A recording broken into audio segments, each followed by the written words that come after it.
તમારે કહેવું પડે, અમને ખૂબ ડરાવવામાં આવે છે, પોલીસ દ્વારા ડરાવવામાં આવે છે, એમના નેતાઓ દ્વારા ડરાવવામાં આવે છે, એમના કલેક્ટર જેવા અધિકારીઓ દ્વારા ડરાવવામાં આવે છે, ધમકાવવામાં આવે છે, કહેવામાં આવે છે કે ભાઈ તમે કેમ બોલો છો, સાનામાના બેસી રહ્યો. શું આદિવાસીઓ માટે બોલવું એ મારો ગુનો છે? અમારા બાળકો માટે શિક્ષકોની માંગણી કરવી મારો ગુનો છે? અમારા યુવાનો માટે પોસ્ટ મેટ્રિક શિષ્યવૃત્તિની માંગ કરીએ એ અમારો ગુનો છે? અમારા લોકો જંગલ જમીન ખેડે એના માટે અમે સનતની માંગણી કરીએ શું અમારો ગુનો છે? અમારા લોકોની જમીનો રોડમાં જાય એના માટે લડીએ અમારો ગુનો છે? અમારા છોકરાઓને કંપનીઓમાં હેરાનગતિ થાય એના માટે લડીએ એના માટે શું ગુનો છે? ત્યારે સાથીઓ, આ સરકારની નીતિઓ તમે જોઈ લો. તમારા આશીર્વાદથી હું 80 દિવસ બાદ માંડ છૂટીને બહાર આવ્યો અને બહાર આવ્યો. મારા સ્નેહલભાઈ, મારા દેવાભાઈ, મારા દયારામભાઈએ કીધું, ચૈતરભાઈ તમારા જામીન અમે જેમ તેમ કરીને કરાવી લીધા છે, પણ તમારે ડેડિયાપાડામાં પ્રવેશ નથી કરવાનો. હવે તમે વિચાર કરો, ડેડિયાપાડાની જનતાએ 1 લાખથી પણ વધારે મત આપીને મને ધારાસભ્ય બનાવ્યો. ડેડિયાપાડામાં મારું કાર્યાલય છે, ડેડિયાપાડામાં મારું ગામ છે, મારું ઘર છે, મારો પરિવાર છે, પણ આ ભારતીય જનતા પાર્ટીના નેતાઓ, આ ભારતીય જનતા પાર્ટીની પોલીસ આજે મારા ડેડિયાપાડા મત વિસ્તારમાં મને જવા નથી દેતી. હું ડેડિયાપાડા મત વિસ્તારમાં પગ મૂકું એટલે મારે ફરી વડોદરા જેલમાં જવું પડે. પણ એ લોકો કહેવા માંગે છે હું રાજપીપળા રહીને લોકોના કામ કરું. ત્યારે અમારા સાંસદ મને ધમકી આપે કે આ ભાઈને આદિવાસી વિસ્તારમાંથી કાઢી મૂકો, આ ભાઈને ગુજરાતની બહાર તડી પાર કરો. ત્યારે અહીંના ધારાસભ્ય, અમારા સાંસદ, એમના હરસંઘવી, એમના ભૂપેન્દ્ર પટેલને, એમની પોલીસને, એમના નેતાઓને આ મંચ પરથી કહેવા માંગુ છું, તમે ચૈતર વસાવાને ડેડિયાપાડાથી કાઢી મૂકશો, તમે ચૈતર વસાવાને નર્મદા જિલ્લામાંથી કાઢી મૂકશો, તમે ચૈતર વસાવાને ગુજરાતમાં કાઢી મૂકશો, પણ ચૈતર વસાવા અમારા લોકોના દિલોમાં રહી છે, ત્યાંથી ક્યારે નથી કાઢી શકતા. ત્યારે સાથીઓ અમે લડીએ છીએ.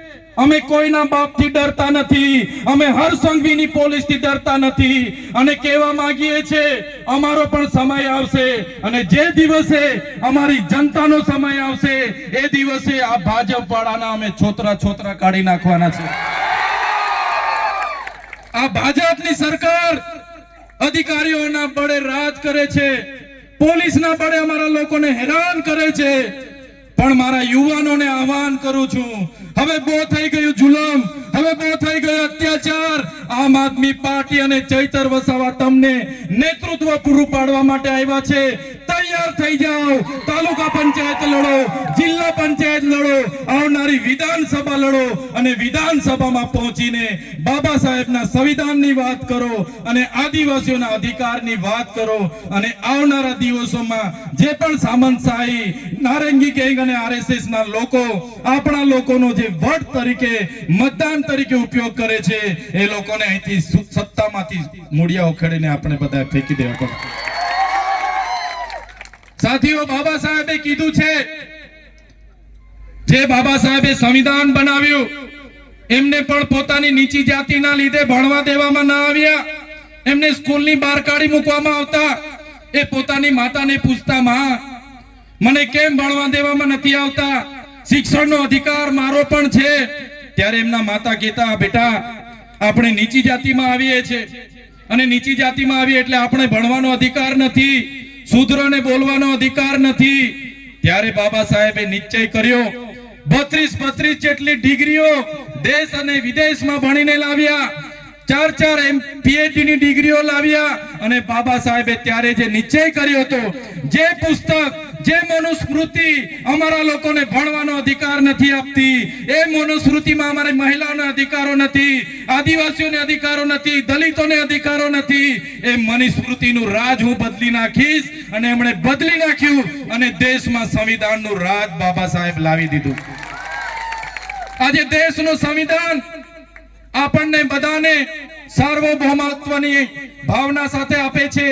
લોકશાહી, પ્રજાસત્તાક, સમાજવાદ આપણું બંધારણ આ દેશને પૂરું પાડ્યું. સાથે સાથે બંધારણની જોગવાઈ, એ ચાહે મુસ્લિમ હોય, હિન્દુ હોય, ઈસાઈ હોય કે ખ્રિસ્તી હોય, બધા લોકો માટે સમાન અધિકારો, ન્યાય, સ્વતંત્રતા, બંધુતા, વ્યક્તિત્વનું ગૌરવ, રાષ્ટ્રની ભાવના, રાષ્ટ્રની અખંડતા આપણું બંધારણ આપ્યું. ત્યારે મારા સાથીઓને વિનંતી કરું છું કે આવનારા દિવસોમાં જે પણ ચૂંટણીઓ આવવાની છે, સંવિધાનિક રીતે તમારા અધિકારો છે, બાબા સાહેબ અને જયપાલસિંહ મુંડાએ આપેલા આપણા અધિકારો છે.